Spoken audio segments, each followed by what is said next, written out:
What's up, everybody? Welcome to the 3 and Out YouTube page. I'm John Middlekauff, and we are talking football all day, every day. Make sure you subscribe, like the video, share it with your friends. Let's roll, baby. Okay, let's bang out some Middlekauff mailbags. At John Middlekauff, Instagram, DMs, wide freaking open. Fire in them like Jacob did. Get your question answered on the show. Appreciate the kind words. My question is about the Bengals. Beside Burrow staying healthy, what needs to happen for the Bengals to have a deep playoff run like 21 and 22? Looking forward to hearing your opinions. Also, how do you think the AFC North is going to end up? 1 through 4. Who day? All day. Every day. Especially on Sunday. Who they think gonna beat them Bengals? One thing that team had, going back to the team that beat the Chiefs, that was in the Super Bowl and had a lead in the Super Bowl, to the team that went toe-to-toe with the Chiefs and beat the crap out of the Bills, there was a toughness to your guys' squad. And Lou Anarumo, your defensive coordinator, has obviously been really, really good. The culture there, led by Burrow and obviously the coach, Zach Taylor. Like, you guys got just high-level tough guys. But, you know, the run game and being, I don't even have your depth chart up. Obviously, is Joe Mixon's on the Texans now, if memory serves me correct. Joe Mixon on the Texans, that sound right? It's hard to keep up with all the little auxiliary moves. Though, I mean, Joe Mixon once upon a time was a high-end player. I think there's a physicality to the run game that translates in the AFC in the playoffs, because you can light up the scoreboard 35, 40 points when Burrow's healthy with Chase and Higgins.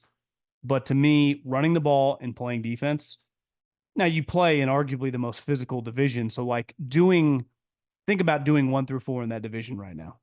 Well, you had 3 playoff teams and the Browns won 11. The Ravens, they won 14. Pretty sure they won 14. They were the 1 seed. The Steelers won 9 and were right there. And 9 or 10? Getting my numbers mixed up. Pretty sure they were 9 and 8. And obviously you guys hit the skids a little bit with the Burrow injuries, but Jake Browning, Sacramento native, who I think I forgot his name, like within the last month. I apologize to Jake, because I was actually watching some of Brian Callahan's interview with Compton and Luan. And he was like, I don't know if I've ever seen a guy improve so much. He's like, we just signed him as a practice squad guy. 3.5 years later, he was playing pretty high-level football. And I agree, because I root for Pac-12 schools when they're good. So when Jake was at Washington and Chris Peterson, the Boise State coach, I was rooting for that team. I just didn't think he was that good. But the guy that we saw last year was like a legitimate backup quarterback. So one thing the Bengals, even when everyone and Carson Palmer went through it, like calling them cheap, and obviously Mike Brown's not slinging money around like some of these billionaire owners, but I think they've drafted pretty well over the last 20 years. They have had a lot of good players top to bottom. And some of those Marvin Lewis teams, like if you put Joe Burrow on some of those Andy Dalton teams, you might have won a couple Super Bowls. I just remember, and I've told this story before, but being on the sideline at an Eagles game, and then when I was doing stuff with the Raiders, the size of your defensive line was huge. You guys have always had massive defensive linemen. Your corners were sweet. I think Pac-Man was on a couple of those teams. Burfitt was, your linebackers have always been physical. You've always had enormous offensive linemen, going back to Whitworth, Andre Smith. You've had good guards and centers. Your quarterback position, Burrow's the best of the Carson Palmer, Andy Dalton group, but receivers have always been sweet. AJ Green, who was a monster. There was like some argument going on the internet that AJ Green wasn't that good or was overrated or underachieved. Like, hey guys, AJ Green was pretty dominant. Eifert, you guys have had really, really good teams. So I'd have to look at your roster in depth. I mean, the Ravens, they're going to be depending on some young developmental players after losing some guys in free agency. They got a new coordinator. You know where I stand on Deshaun Watson. I don't think he's very good anymore. Maybe it's the injuries. Maybe it's the masseuses. I don't know. But he has not looked right. And the Steelers, while they have a pretty solid team, they've improved their offensive line. Their quarterback position's more than a question mark. So I think, to me, the goal, if you're a fan, a realistic goal goes, if Joe Burrow stays healthy, which is concerning because that injury, and we've talked about the percentages, and someone DM me like, I am a medical professional, it's legit. It's just something to keep an eye on. As long if he's healthy the whole time, no big deal. But the moment you hear inflammation, he's taking a day off, it scares you. It's like Deshaun Watson taking a day off. Well, he just had major shoulder surgery. Like, it keeps you nervous. If Burrow plays 17 games, I think you guys have a freaking very, very good chance to win the division, which is huge in the AFC, because hosting the game, whether you're the Bills, whether you're the Chiefs, or whether you're the Bengals, or going on the road, I mean, all these stadiums, think about, let's just pick 10-ish teams for the 7 spots. Chiefs, obviously a playoff team. Bills, obviously a playoff team. Those road venues are, I mean, the only team, I guess you guys have beaten Buffalo, but, or was that game in Cincinnati? I forget, because that was the DeMar Hamlin game that got canceled. I think, was it in Buffalo? Or was it in Cincinnati? I remember that was a Skip Bayless tweet. Remember, it's like, I know a guy almost died, but what about the playoff implications? I know he's on the way to the hospital. Hopefully they can resuscitate him. Hopefully he lives till tomorrow. But how are we going to figure out home field advantage? That was an all-timer. Listen, guys, I'm not trying to jump the shark here. It's just thinking out loud. That game was crazy. I vividly remember sitting at the apartment I used to rent, and me and Mario just like shell-shocked, making dinner. It was a quiet night, watching Buck and Aikman. I have to look that up. I don't, who cares? Wanted to get your take on which rookie first-round quarterback has the best supporting cast, skill players day one. Going 1 through 5, because they don't think Drake May and the Patriots have a fighting chance. I would agree. The Vikings, Jefferson, Addison, Hawkinson, Aaron Jones. Hawkinson did tear his knee. So I saw he had some quotes the other day about he's coming back. He feels good about the rehab. I don't think we can just chalk him up lock week 1. Bears, Moore, Allen, Odunze, DeAndre Swift. Commanders, McLaren, Dotson, Ertz, Eckler. I don't know if I'd throw Ertz in there at this point, but I hear you. Falcons, London, Mooney, Pitts, Bijan. Broncos, Sutton, Reynolds, Trotman, Javonte Williams. Some of these guys are coming off injuries. I think you also, the skill positions, you also got to factor in the offensive line, because the only way to throw it to guys is get some protection. So the Bears' offensive line, much improved over the last 12 months. Commanders, I'd be lying if I had a great grasp on their offensive line. The Falcons, pretty good offensive line. The Broncos, I mean, they're starting McGlinchey at right tackle. So they can be a little hit or miss. Good in the run game. Pass game, McGlinchey's going to be a problem. I would say the Jefferson-Addison combo and Aaron Jones, that's pretty hard to beat. Keenan Allen, DJ Moore's pretty freaking good. So I think you're probably right on. I'd go Vikings, Bears. I think the Falcons. Is Kyle Pitts any good? Like, we know he's really talented and he was a highly drafted player, but this is a massive year. Like, who is he? Is he just one of those guys really famous from the draft status? Was he just misused by the former coach? I don't know. I definitely a very interesting year. Obviously, Terry McLaurin, Scary Terry, is a baller. So Austin Eckler is an incredible player for a young quarterback. I mean, it's be like having in the passing game Christian McCaffrey because of his ability to catch the ball in the backfield. So to me, Eckler is an underrated name on this list. Aaron Jones, when healthy, is one of the best running backs in the league, and he's a good pass catching running back. But Eckler's a stud. So I think you got it right on. All these guys, for the most part, like you said, get some pretty legit talented guys they get to transition right into. Pretty lucky rookies. Do you ever see Pete Carroll coaching another team? And if so, which one? I don't. We saw how difficult it was for Belichick to get a job. And Belichick is considered the best coach of his generation for sure, and arguably the best coach ever, right up there. Lombardi, Walsh. Andy's now thrown his hat in the ring, and you could argue for in the peak of his powers when they were winning Super Bowls all the time, people talked about him like the greatest coach any sport of all time. And he got one interview last year. Let's be real about this, is there's ageism, right? I mean, if both those guys were 65 years old, 100% it'd be a lock. But to me, Pete Carroll, 72, those guys are 72, 73 years old. And, Pete, the teams were pretty competitive. I mean, they were right in the playoff mix last year till the end, and they made the playoffs the year before. So on wins and loss wise, he's been much more successful in the last 2 years than Bill. But I do think Bill is much more likely to get a job this cycle.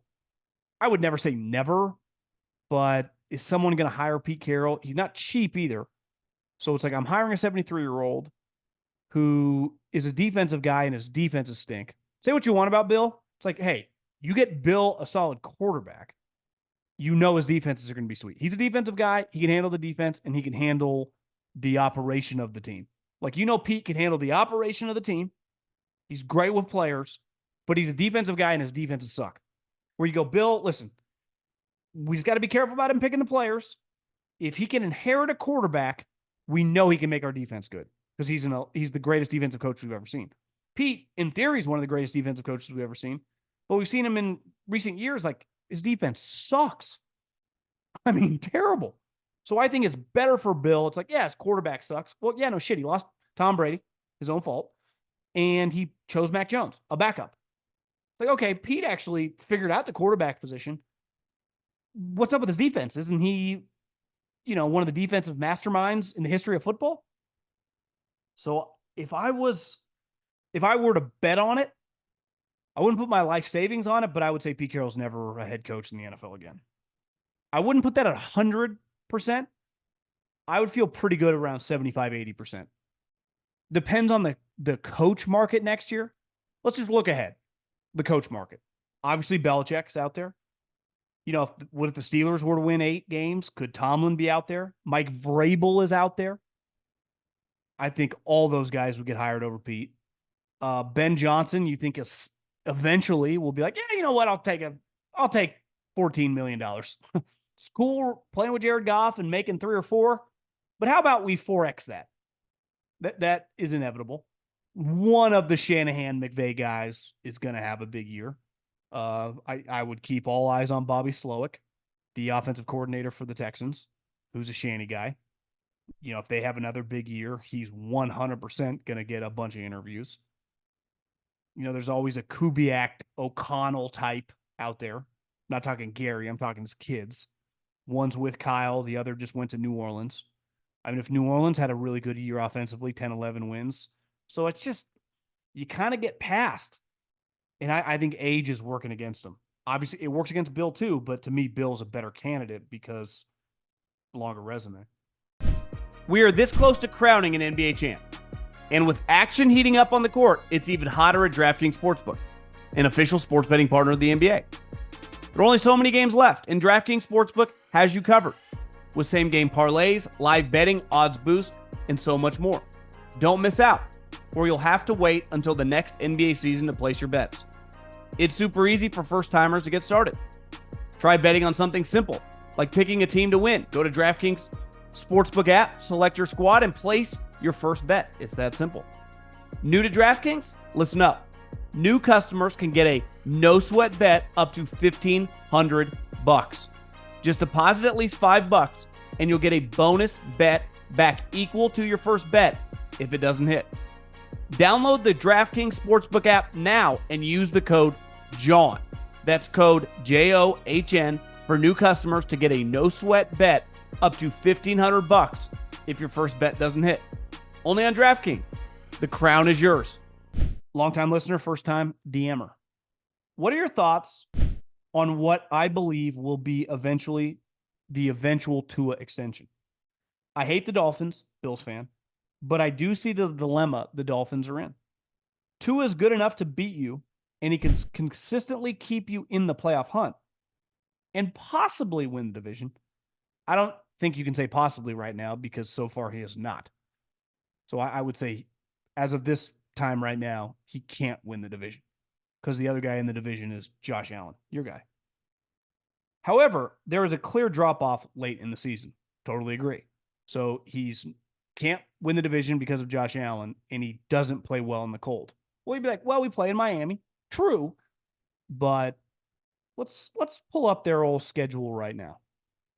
See who they play in November and December. The old Miami Dolphins. Let's go to ESPN.com. Let's go to NFL, and let's go to the old Miami Dolphins. Okay, so in November, they play the Bills 11-3. So weather probably not too crazy by then, but you never know. That's a game to keep an eye on, but decent chance it's nothing crazy. They play at the Rams 11-11, no weather. Raiders at home, Patriots at home. Okay, good. 11-28, which looks like Sunday Night Football at a little place called Lambeau Field. That's got weather potential big time. Jets at home, at the Texans in a dome. Niners at home. Final two games. At the Browns, awful weather game potential. At the Jets, same thing.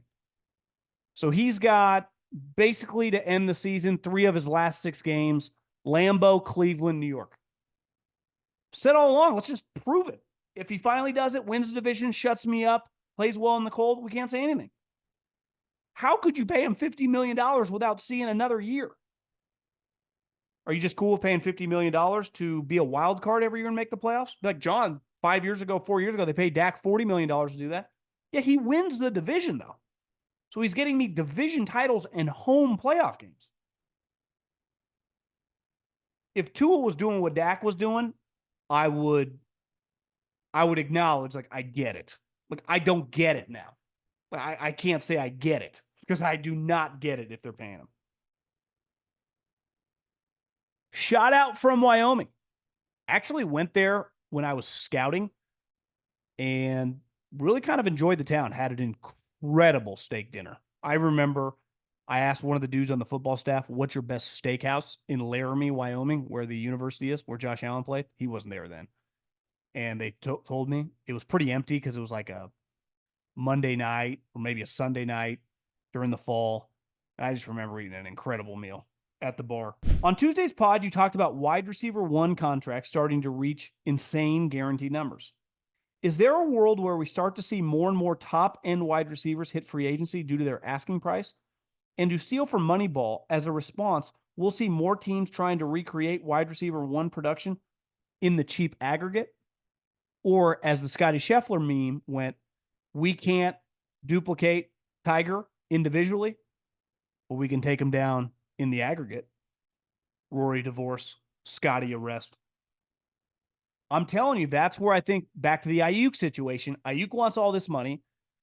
He catches 75 balls a year. He's an awesome player, but it's like, can't we just recreate that in the aggregate? Then what does Kyle Shanahan do? Drafts a wide receiver in the first round. I got Christian McCaffrey. I'd rather just give him a $5 million raise. He's catching me 70, 80 balls. So it gets, I think when you have a bona fide, no doubt about it, all-time great, when you got Jamar Chase, when you got Justin Jefferson, you write what CeeDee Lamb looked like last year. If a guy can play like that for like what Tyreek Hill is, you ride that guy like a fucking horse and you can pay him. But look at Devontae. Devontae is an elite player. Devontae, pound for pound, is one of the best pure football players in the league. But the last couple of years, he's been to a team with a bad quarterback, and they can't win. It's not his fault, but he's dependent on the quarterback playing well. So he's playing with Aiden O'Connell when Carr was playing bad, and it was shitty. And so it's like, we're paying all this guy money, and this is where it gets tough. I pay a guy a lot of money if I'm going to use the hell out of him and if I have the quarterback. And even then, the Chiefs are like, yeah, we'll figure it out in the aggregate. It was ugly, and everyone's like, oh, they're screwed. It's like, no, they're not. I think it just depends. I think we're going to learn a lot with Ayuk, The Eagles got Devontae. They extended him. Um, and Devontae's a really good player, but he's not a top 5 wide receiver in the league. It just depends how you look at it. And I think the hard part is it's like when you have Devontae on your team, you love him because he's high character, he's a leader, he works hard, he sets a tone in practice. But like, let's face it, he doesn't make that much sense on the Raiders. He just doesn't. If you told me the Chiefs had traded for Devontae Adams on the Packers or whatever, and he was playing with Patrick Mahomes or the Chargers or whoever, he would make a lot more sense on. He just doesn't make sense on that team. So I guess it's a long-winded way of saying I don't know. I think these teams end up paying that guy. I think it's the fringe guy. That's why I think they're kind of going through with Ayuk. Like fringe one. He's better than a 2, but he's not a 1. Because how many 1s are there? Truly, how many 1s are there? Jamar Chase 1. Justin Jefferson 1. Tyreek Hill 1. CeeDee Lamb 1. Devontae Adams 1. I guess DK a 1? Damn good. AJ, probably a 1 when he's humming. He is a 1 when he's humming.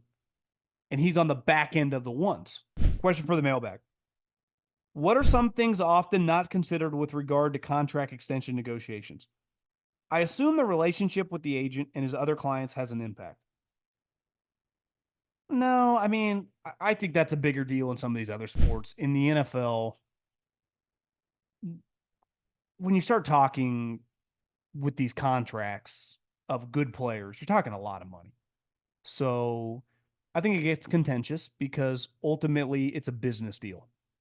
And if I'm a GM or I'm the front office, my obligation is the best trying to sign you for the least amount of money because that's the healthiest thing for my team and building the team.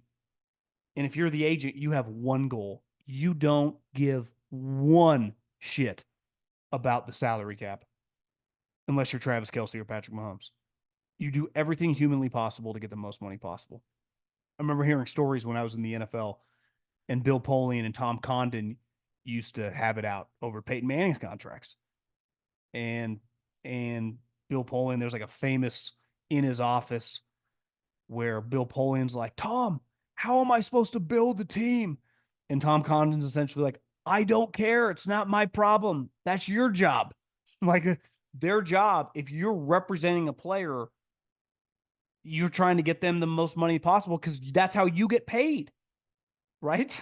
Like ideally, if you're representing someone selling their house, if it's on the market for 1, if you knew you could sell it for 2, you wouldn't give it to someone for 1.5. Like it's not your problem who's moving in, whether they like the house or not. Like that team's their problem.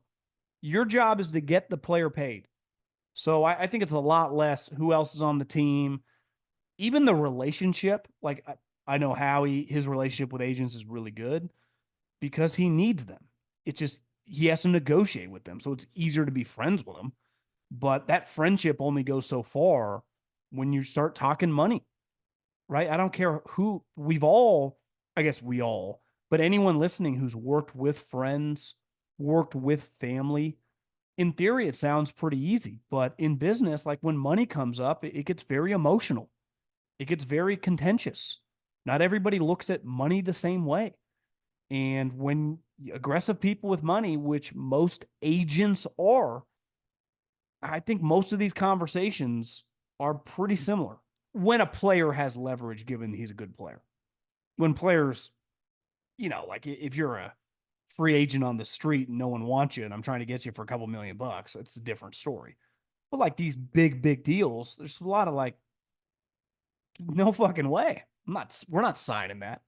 Like I bet the Ayuk and John Lynch, there's a lot of going back and forth.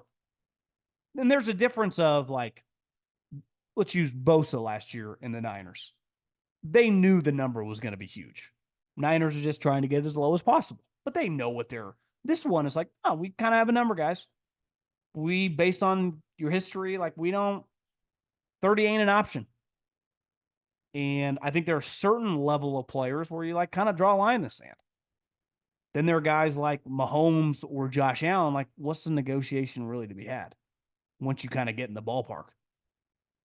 So I would imagine it gets pretty contentious. I've talked to these guys before, the contract negotiators during free agency. It can be late nights during training camp with holdout guys. I mean, you're just on the phone going back and forth, and it's kind of the first person to blink. That's what it is. Like, who's going to blink first? That's what a lot of these holdouts are going to be. Like, who's going to blink first? Zach Martin. He's like, I'm not going to blink. Are you guys going to blink? Then they gave him a raise, and everyone blinked. And Zach won. Cam Hayward right now, holding out. Are the Steelers going to blink? Or are they just like, hey, man, you're playing on, I forget the exact number off the top of my head, but let's say he wants, I'm just picking a number here. I think this number's wrong, but let's say he makes $12 million this year and he wants 18. It's like, am I going to get a $6 million raise? And do they just like, we're not giving you a raise? Are they serious about that? Or will they end up giving him a $4 million raise instead of a $7 million raise? And everyone's happy. You got a raise and everyone's good. And that's kind of a lot of back and forth. We're talking a lot of money, but the people in the league, the agents and the contract negotiators and the GMs are numb to money, right? If I said, people listening right now, you're negotiating over a $500,000 deal, where if you're in sales and you locked up that deal, you would get $500,000 cash the next day into your account. I would imagine for most people, you would do everything humanly possible to get that done. But if I told you you were doing that same deal for $500, you'd probably care less, right? So it's no different than this. Like the big money deals, there's a lot more urgency than like the little random players, the practice squad guys. Like they're not going to waste that much energy on those. And I think it's crazy, but once you're in the business long enough, you're just so numb to these numbers. Like Howie Roseman's been started as a contract negotiator. He's been doing these contracts for 2 decades, 2+ decades. Think how numb he is to signing $50, $100 million deals. Like you're just used to seeing it. Most companies, if you sign a partnership worth 7 figures, I mean, it's a huge deal. In the NFL, you just get used to the new bigger number. And it's just all kind of funny money because it's all coming from the TV rights. So, yeah, I think it's a long-winded way of saying I think there are some ugly conversations. I've heard a couple stories here and there about some pretty ugly conversations. I mean, there have been articles written before on the back and forth. The owners get involved too. That's the other thing. Like whenever the owner gets involved and says, get it done, or we're making this happen, then it doesn't even matter. That's what happened with Deshaun Watson. Deshaun Watson told the Browns, like, I'm not coming. Then the owner got involved and guaranteed him the whole contract. He said, I'm in. Daniel Jones, like, do you really, like, can we give Joe Shane and Brian Daboll the benefit of the doubt? Like, they like Daniel Jones, but they wanted to give him $40+ million a year after a breakout 15 touchdown season. But the owner's like, make sure this happens. I remember reading the article last year, them going back and forth at the combine, them coming to New Jersey, them spending all the time.